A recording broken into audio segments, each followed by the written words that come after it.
thank you, Mayor. I appreciate your leadership through all of this. I think the local officials, the county commissioners, and the entire county staff have responded remarkably well. Lord knows we've been no stranger to natural disasters in Colorado over the last 5 years. This is obviously a human-caused incident, but the response was in keeping with what we've seen before. I think the local officials, the county officials, and the state officials were on this strongly. I want to recognize some of the people that are here from the San Juan Basin Health Department: Leanne Jolin, Flannery O'Neill, Claire McPherson, obviously hard workers. La Plata Sheriff Sean Smith is in executive session right now working on this incident, as are the county commissioners. But they're Gwen Latchelt, Brad Blake, and Julie Wessendorf. But they and their staff and the county manager, Joe Kirby, also in executive session. We do have, as you just heard, Mayor Brookie. Mayor Pro Tem Christina Rinderly is here. Council members Ron LeBlanc, Sherry Dugdale, Sweetie Marbury. Obviously there are many, many other officials, too numerous to name. We have our head of Department of Parks and Wildlife, Mike King, is here, as is Larry Walk, who's the head of the Department of Public Health and the Environment. Stan Hilke's the head of Public Safety, which also controls our emergency response. So we brought everybody but the kitchen sink down here. Obviously, when you have an issue like this, an incident like this, it is in every sense unacceptable. And I think we share the anger that something like this could happen. But I think that said, our primary role now is, all right, that's behind us, and how are we going to move forward? How do we make sure that we are measuring the incidents of, or the consequences of this incident in an aggressive way, frequent measuring. Obviously the EPA is doing water chemistry measurements. I want you to know that our State Department of Public Health and the Environment are also doing measurements. We are working in concert with the EPA. Certainly we see that the river is returning to its pre-incident quality. The moment we are sure that that quality is safe for a variety of uses, we will make sure that we get that information to the sheriff. It's obviously his decision on when the river gets reopened, but we will get him in real time as we get new information literally every hour. We have declared this a state disaster, immediately frees up $500,000 to help mitigate a lot of the consequences of this incident. But I want to stress that we're beyond that. We are committed to working, the state is committed to working with the local community, the county commissioners, the city officials of Durango, and the people of the entire county, and down into New Mexico, to make sure that we take this as a catalyst. And we recognize we have not just hundreds, but many thousands of old mines. It was a primary part of the economy. There's a network of old mines across many of the mountain ranges of not just in Colorado, but across the Rocky Mountains in the West. And I think our goal here is to really focus on what we can do to make sure that those mines where we know that we have a serious problem, how can we accelerate the remediation and make sure something like this never happens again. We are in concert. I talked to the administrator of the EPA over the weekend. I talked to her staff a number of times, and they are equally committed. She is as unhappy and disappointed in this as anybody could be, and as firmly committed to making sure we resolve these issues in real time in the near future. So I guess, is there anything else you want me to, anything I need to say from the city's point of view or the county's point of view? I think that's the broad overview. Why don't I think probably be more fruitful to answer questions. You were critical of the EPA's response early on. Are they now doing enough? What could they be doing better? I think they've got boots on the ground. I think they are on a full court press, making sure that they are monitoring in every way that they can, that they are able to be an active partner. And I think it's very useful to make sure that we have two systems at this point where the incident is so fresh that we have two sets of data, right? Two different groups, different laboratories doing the measuring of the water chemistry so that we can be absolutely sure that this river is getting back to its pre-existing states. So the water quality is one thing, but what happens with all of this sludge that's left behind on the rocks, on the riverbanks? What happens to that? Is it left to flush out naturally? Is there a plan to clean it up?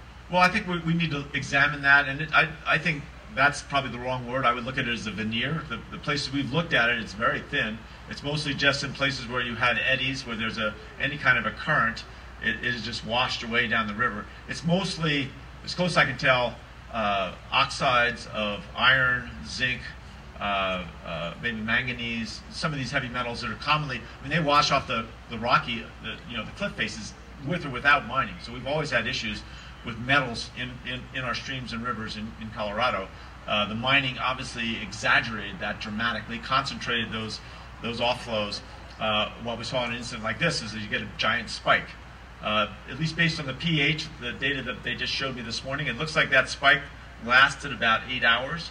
We don't have all the data in from the water chemistry to make sure that the heavy metals mirrored that spike, but they're doing those analyses as rapidly as they can. What about making this a Superfund site? Will you push for that? Is it time for that? I think we're going to look at everything, and I think everything's on the table to say, what are the pluses and the minuses of a Superfund site. There are other Superfund sites. How do we determine that? Obviously, a local community has to have a loud voice in that. And Colorado is a state that manages itself to a large extent by the state working in partnership with their local community. So, but we'll certainly have those conversations. You can be guaranteed of that. Be specific about what the preliminary results show, and the bottom line is the water safe. Please repeat the question. So yes, People in the back can't hear. the question was, what do the preliminary results show, and can we be sure that how do we know the public is safe? The preliminary results during the spike was we obviously had very high. The water was much more acidic than usual. Had high levels of heavy metals, and which we know are not good. We have looked at, and Pat. Tell me her name again, Mike. Pat Dorsey. I'm so useless with names. Even got too many facts in my head. Pat Dorsey, who works out at the hatchery and actually runs the hatchery, but she, before the surge ever came through, she put down groupings of 3 cages of fingerlings, small trout, in 3 different locations. So that basically were 108 fish between all these cages. And then they have been checking them every couple of hours throughout the surge and ever since then.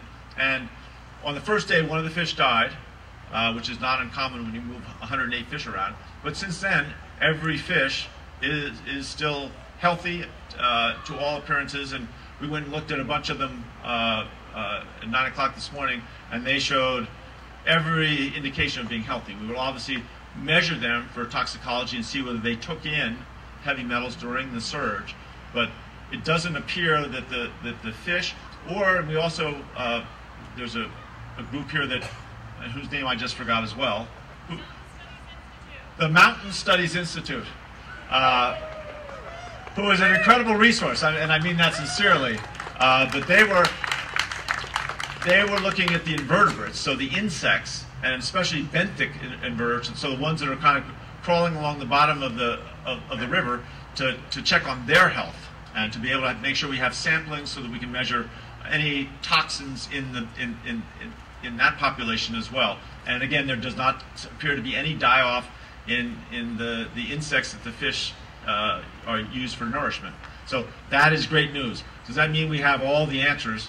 No, I don't think. We're still looking at and working with Colorado State University to see, all right, in terms of agriculture, are we ready to let this water be used again for irrigation? We want to make absolutely sure that there's not going to be heavy metal uptake into people's crops.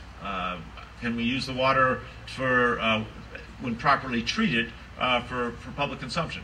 we're not ready to make that decision yet. But we're getting close, and I think the indications are that the threat to human health is returning back to pre-event levels. If not already there now, is getting there. And certainly very optimistic in the near future we can be able to reopen the river. Governor, in your conversations with officials, in particular the Environmental Protection Agency, can you tell us what you told them and what they told you? I'm not sure everything that I said to them is fit for public consumption. So, in deference to children, growing minds everywhere, I certainly expressed that I was disappointed that this happened in the manner, that there was a vacuum of information. But again, that's the past. I think certainly talking to the administrator, she was absolutely firm that this will never happen again, that they are going to take this as a wake-up call, that they will have protocols in place. Her response was everything I could have wanted in terms of being aggressive and firm and committed. She's, in my past experience with her, she is just as grounded in what you see is what you get. And I expect that I'm sure she will come visit the site in the near future, and I'm sure that she will be equally emphatic with the community as she was with me. This was not acceptable, and they're going to do everything humanly possible to make sure it never happens again. What other resources does the state have to help not only Silverton, where the mine is located, but also Durango, Plata County, the tribes, and everybody else downstream? Well, again, this state, as in with any disaster, we are committed to making sure that resources are provided to the communities when they have suffered damage. We fully expect that the DPA will be our partner in this, and we're going to try and mitigate the damages. I was a small business person. I ran a restaurant for many years before I got into public life, and if the smaller your business, the more vulnerable you are to an interruption of business. Right now is the peak time, for instance, for rafters, for fishing guides, and I think that we are very sensitive to make sure that we do everything we can to help those businesses recover and get back. If we can't make them completely whole to what the revenues they would have had, we want to get them pretty darn close. Governor, if this had been a private company, we'd probably see fines. If this had been a private company, we'd probably see fines and disciplinary action. We're dealing with the EPA.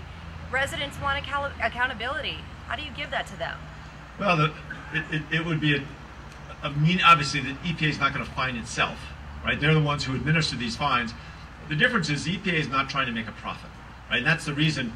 I think the assumption when they're fines is that a private business has gone above and beyond what the expected regulations are, or what the law says, because they wanted to get additional profits. The fine is taking some of those profits away and making sure that people understand that there's a problem, that their profit will be diminished. The EPA doesn't make a profit, so there's obviously was an error in judgment somewhere along the line. I'm not going to point the finger. I fully expect there will be a process of accountability. It's not my job to tell the EPA how to discipline their staff or how they should work, but make no doubt they understand the frustration and the anger that exists down here. Everyone's angry, right? I was angry, but going back and trying to, no one was benefiting. There was no profit made, no personal gain by this mistake, right? It was a mistake that was, again, I don't know the details of it, but it was a mistake that I think was made. I'm assuming it was made in best efforts. Now, if someone was, off taking a break or not paying attention, or if there was some level of malfeasance there, I think then the answer is very different. I think you will see very high levels of accountability. But I think it's our expectation. It's our expectation that the EPA will be transparent in that and be rigorous in how they look into what were the causes of the incident. Do you know anything more about? The state is not in. Again, we do not have jurisdiction over the federal government. You may wish that we did. You may wish that we did. We will certainly make sure. Again, I think the more important thing is to make sure that we figure out how to make sure this doesn't happen again, ever, right? Anywhere in the state, anywhere in the West. Do we know anything more about the contracted company, the crew that was on site? We know. I don't know. I think that's not my information to reveal. But I don't. the information I've seen has been minimal. Private contractor, I don't know who it is, I don't know who the people were involved. You know, I just don't have that information. So all anger aside, what can we do as a community come together to clean it up, to stop it, to stop the trickle, Well, the trickle has stopped. our river? My understanding is the trickle has stopped. Has it been cast? I believe they have force. Well, the capping is, I think, the problem. Yeah, we don't want to cap. What we want to do is make sure that the water that's coming through is treated and doesn't enter the water with these high levels of metals. So my understanding is that has occurred. It's in place, so there's no continuing addition to the pollution.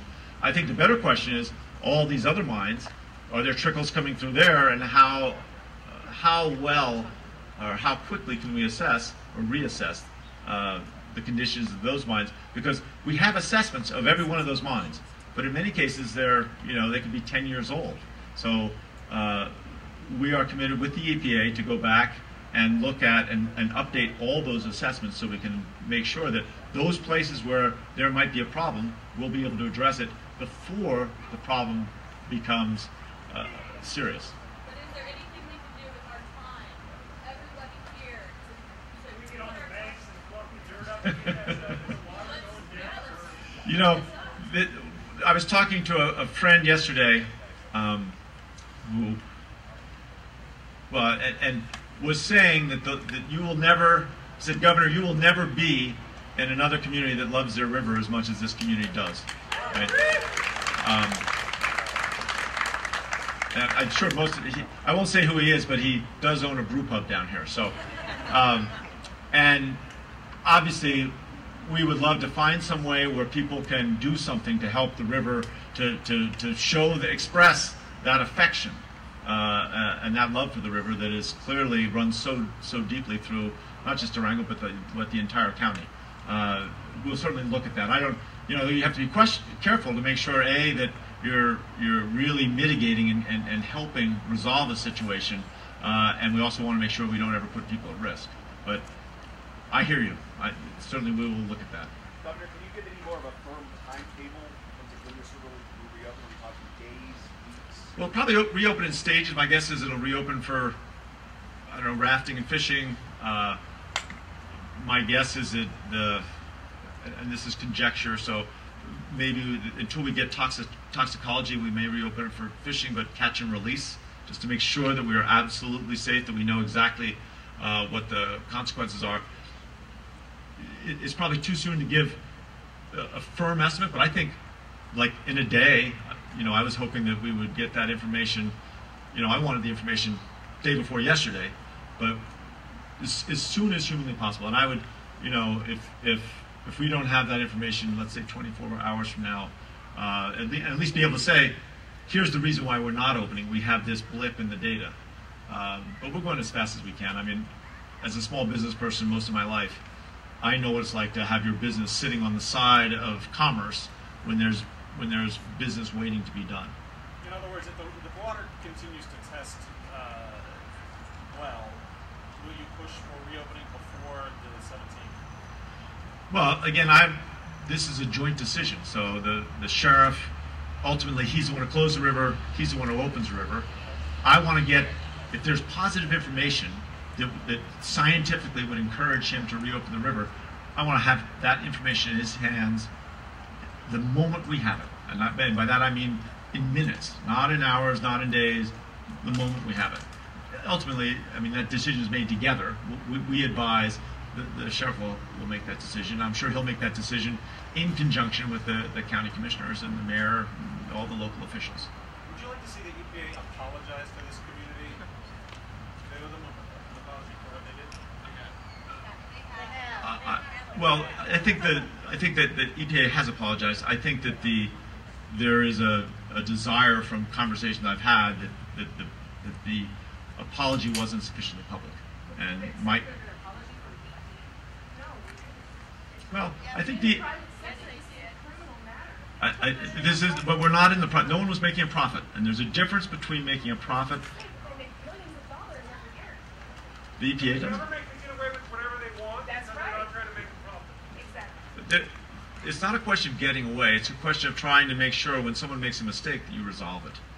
Right? I get that there is a frustration that something like this ever happened. But people are not machines. They are not perfect. Right? And there should be accountability. I don't for a moment disagree that we need to have some level of accountability on this. But let's find out exactly the details of what happened and who did what, and then see what the right response is. Governor, the mining law of 1872 is antiquated, and I'm wondering what your administration is doing, considering what you stated in our headwaters in this state and other western states and our rivers that are affected by mines. What are you doing to call on our legislators to make reform for the mining law so it's up to date with what we need today? The question was the mining law of 1872 is just that. It's the mining law of 1872, and it is, I think, woefully out of date. We've discussed that before. There are strong opinions on a variety of improvements that could be done. I know that there is a strong movement to enact some Good Samaritan legislation that would allow individuals or companies that wanted to come in and help mitigate the condition of some of these mine tailings and mine adits to diminish their problem. That is something that's being discussed, and I personally think it's something worth pursuing. Right? In other words, right now we have very high standards. If people can't bring it up to, and I'm not sure if this is the right number, but 80%, 80% of level of getting the water back to 80% of purity, then you still are stuck with the liability. My question would be, well, in some cases where you can get it up to 50% improved, isn't that worth doing? Right? Even if you can't get it exactly right this minute to where that high standard is, should we still be taking all these mines and doing what we can as effectively and efficiently as we can, as quickly as we can, to get maximum improvement? So that's the kind of legislation that I would certainly support. I think we have time for a couple more questions. All right, 2 more questions, if there are. Do you have an indication of how many other sites there are like this that EPA is working on in Colorado? What's their current status right now?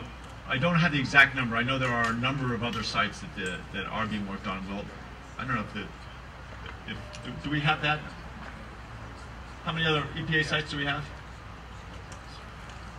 We don't have an exact number. It's not a huge number, but there are a number of places where they are actively working on cleaning up these conditions.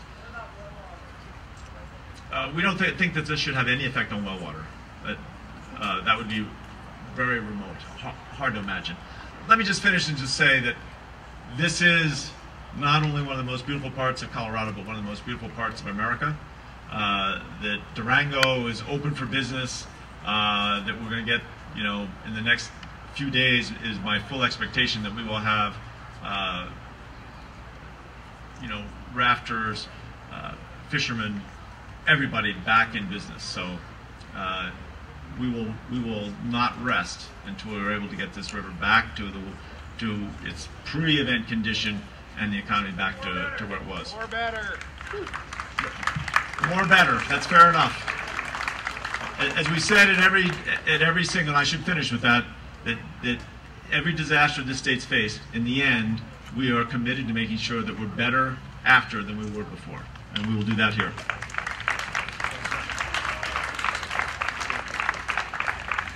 Governor, thanks so much. That was awesome news, and I've got a statement to offer myself in just a few moments, but I'd like in a moment to have my fellow councilors join me.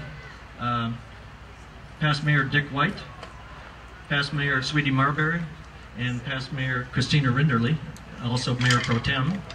And I'd also like to ask Clement Frost. Clement is the chairman of the Southern Ute Tribe to join us. Thank you very much. Obviously a stakeholder in our water projects. They're a partner in the Lake Nighthorse Reservoir. And also Regina Whiteskunk, who is chairwoman of the Ute Mountain Ute Council.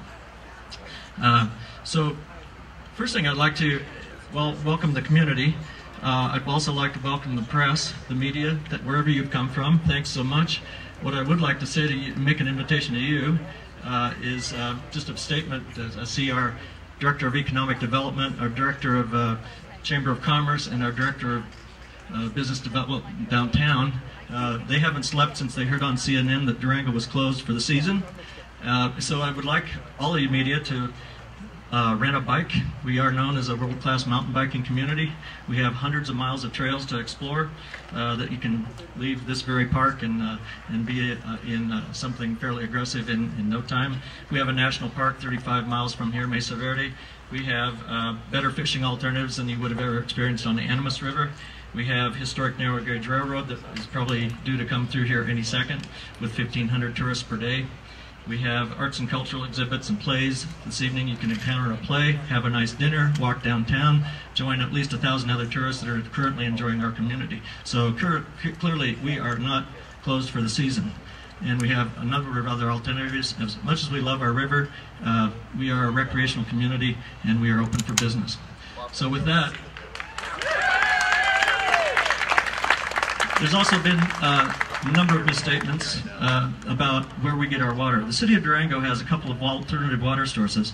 We were very active. We do collect water out of the Animas River, mostly in the summertime when we're watering lawns and we increase our usage by as much as 4 times our normal consumption in the summertime.